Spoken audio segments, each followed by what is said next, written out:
Hi, welcome to Healthy Connections. I'm your host, Tobias Pugsley, and this week with me, I got Chief of Cardiology, Dr. War. So stay tuned, you're not going to want to miss this exciting show. We'll be right back, right after this.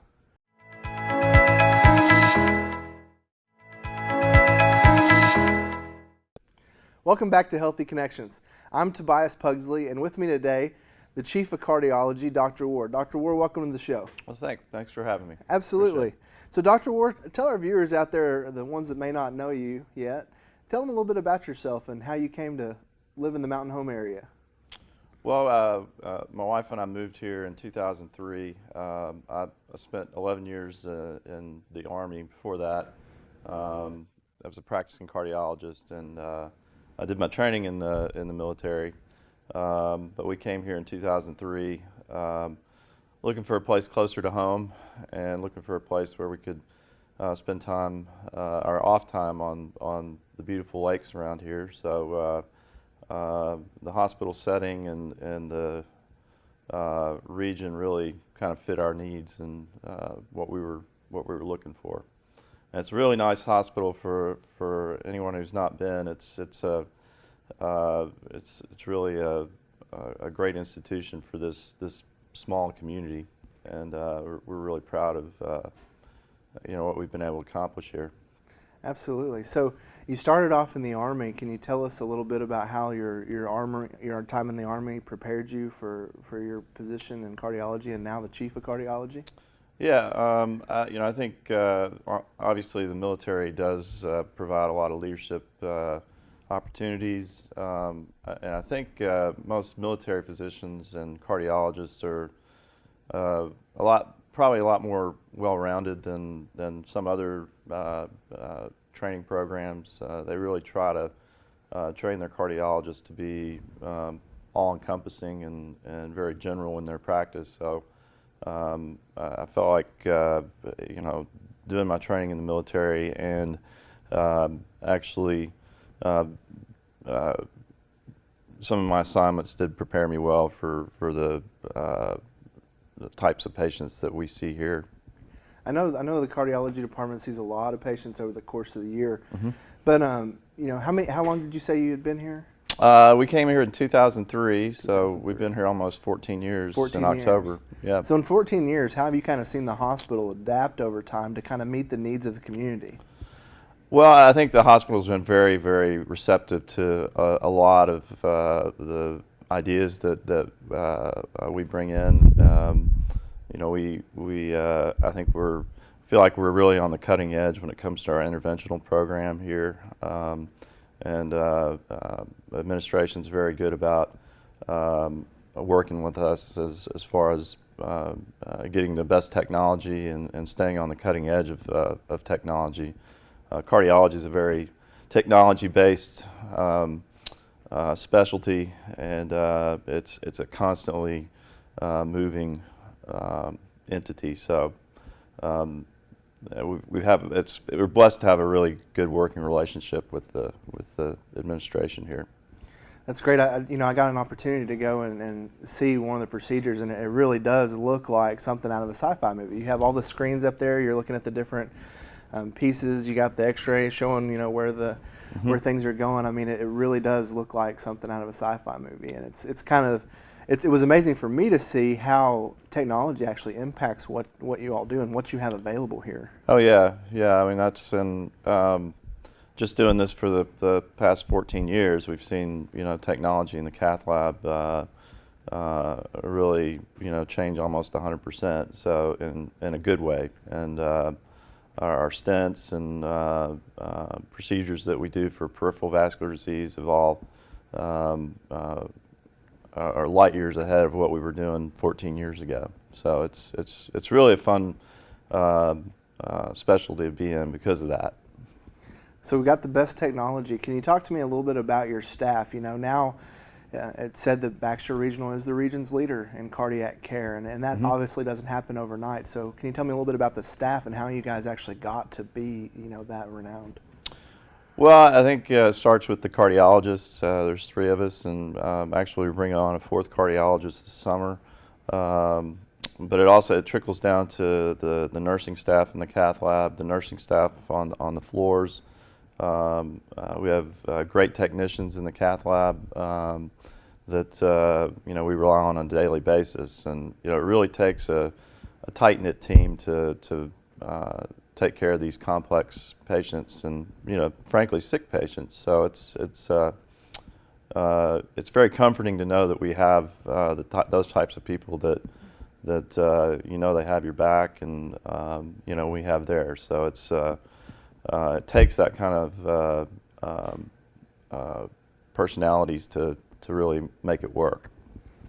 And our ER does a great job of communicating with us and getting our patients to us promptly. And like we said, it trickles down to even the EMS service, which I think we have a very cutting-edge EMS services in this area as well.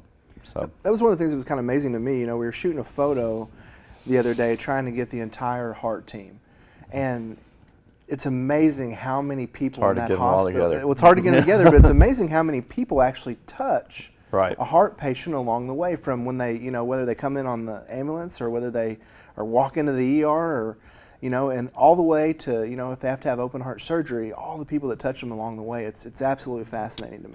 Yeah, it is, and when you made that picture, it does kind of make me happy to see that that we do have all those people are very dedicated to what they do, and makes me proud to work in that kind of institution. Well, you have a great team, and so you had mentioned a new cardiologist going to be joining us soon. Mm-hmm. Can you tell us a little bit about him and when we expect to have him, and how that's going to help us see more patients and things of that nature? His name is Patrick Tobiah, and he and his wife will be coming up in July. He's in his interventional training program right now, so he'll be starting in July, and his training program is focused on balloons and stents and working in the cath lab. He'll be very interested in doing peripheral vascular interventions, and he's a young, eager, excited about the opportunity, and we're really looking forward to having him come up. So it's as you know, we've sometimes it's hard to find the right fit, but I think we really have found someone who fits into our group from a personality standpoint, and I think he's going to be a welcome addition. Well, I know with the amount of procedures that y'all do in the course of a year that, it probably is very important to find somebody that's that right fit. And talk to us a little bit about how hard it is to find that person. I mean, that's a really long process to find somebody that, because, they have to want to come here, all the timing has to be right, they have to be a good fit with the team. Yeah, that's exactly right, and I think they have to be comfortable in the area, and I think their spouse has to be comfortable in the area, and I think that's been the hard part in the past, is finding a family that really wants to be in the area, and I think we really have in this situation, and I think the practice is going to suit him well, and I think his wife is from a small town in North Carolina, so it's this area is very similar to where she grew up, and I think they're both looking forward to that aspect of just living here. So that's excellent. I know that there's, with all the rivers and lakes and streams around here, if they like to fish or they like the outdoors, it's probably a little bit easier sell to get them to come over this way than somebody that's not interested in that at all. Right. Well, and I think when you grow up in a small town, you kind of gravitate to that kind of thing, and like I said, sometimes it's the more challenging thing about recruiting someone is recruiting the spouse, and we think she's going to be very happy here too, and she's actually a pharmacist, so she may be able to add to the team and at VRMC as well. So, well, anytime we can get a 2-for-1, that's a win. Exactly. I'm here visiting with Dr. War, and we're going to take a quick break, and we'll be right back.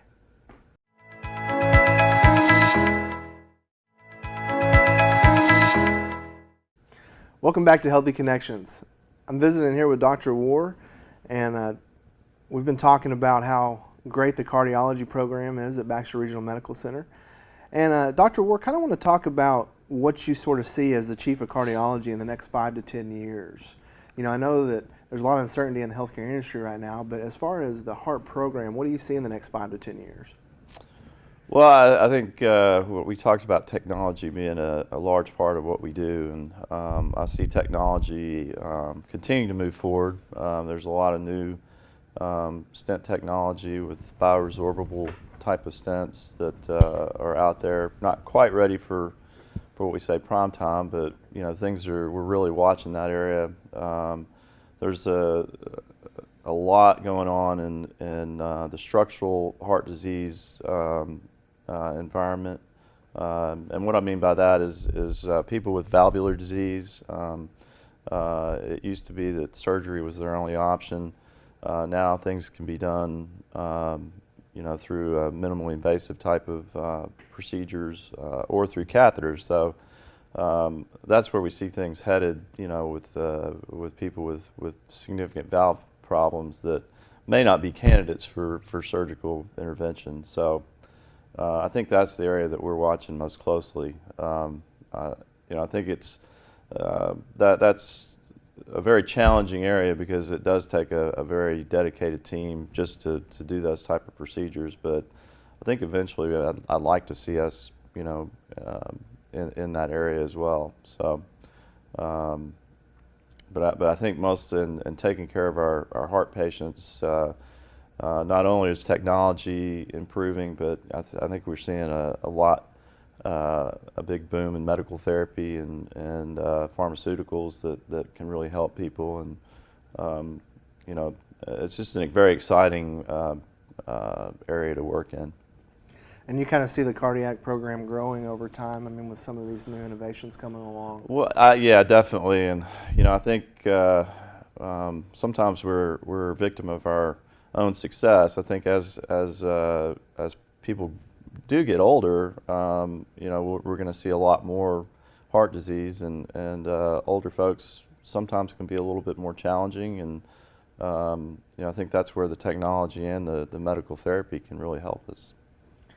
So let's talk a little bit about that. Now, I know that now Baxter Regional says it has, one of the largest cardiac rehab facilities in the state of Arkansas, which is absolutely fascinating to me. Talk to me a little bit about how important the rehab piece is once the patient's been treated, you've done your thing. How important is that rehab piece?